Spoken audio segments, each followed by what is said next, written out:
សួស្តីអ្នកទាំងអស់គ្នាជាថ្ងៃនេះគឺខ្ញុំនឹងលើកយកបក្សីប្រមាញ់មួយប្រភេទដែលមានឈ្មោះថា Golden Angle Golden Angle គឺជាប្រភេទសត្វបក្សីប្រមាញ់ដែលមានរូបរាងនិងទំហំធំហើយលក្ខណៈពិសេសរបស់វាគឺមានរោមពណ៌ត្នោតចាស់ក្បាលនិងកញ្ចឹងកគឺមានពណ៌មាសភ្លឺដូច្នេះទើបគេហៅថា Golden Angle ចំពោះរបស់វាគឺមានភាពកោងមុតខ្លាំងហើយនឹងក្រញាំជើងក៏មុតខ្លាំងណាស់ដែរសម្រាប់ទំហំខ្លួនរបស់វាគឺមានចាប់ពី66ទៅដល់102សង់ទីម៉ែត្រស្លាបរបស់វាគឺមានចាប់ពី 1.8 ទៅដល់ 2.34 ម៉ែត្រចំពោះទម្ងន់គឺមានចាប់ពី3ទៅដល់7គីឡូក្រាម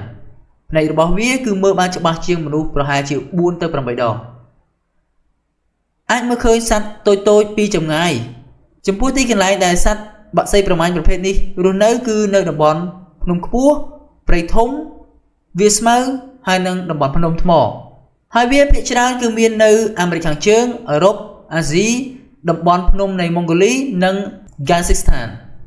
ចំពោះចំណីអាហាររបស់វាគឺជាប្រភេទសាច់ស្រស់វាស៊ីសាច់ស្រស់ជាអាហារមានដូចជាសត្វទន្សាយកណ្ដុរពស់កញ្ជ្រោងហើយនិងបក្សីតូចៗជាដើម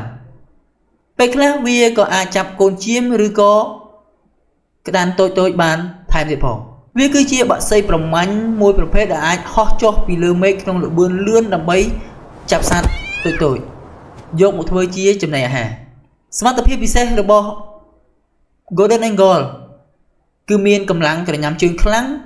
អាចលើកសត្វធ្ងន់ជាងខ្លួនមួយចំនួនបានវាហោះបានល្បឿនលឿនប្រហែលជា240ទៅ320គីឡូម៉ែត្រក្នុង1ម៉ោងនៅពេលដែលវាចុះប្រមាញ់ហើយចំពោះការហើរនិងអណ្ដែតនៅលើខ្យល់គឺបានរយៈពេលយូរចំពោះការបន្តពូជនិងធ្វើសម្បុកគឺចូលចិត្តធ្វើនៅលើភ្នំក៏ដូចជាដើមឈើធំធំហើយខ្ពស់ៗថែមទៀតផង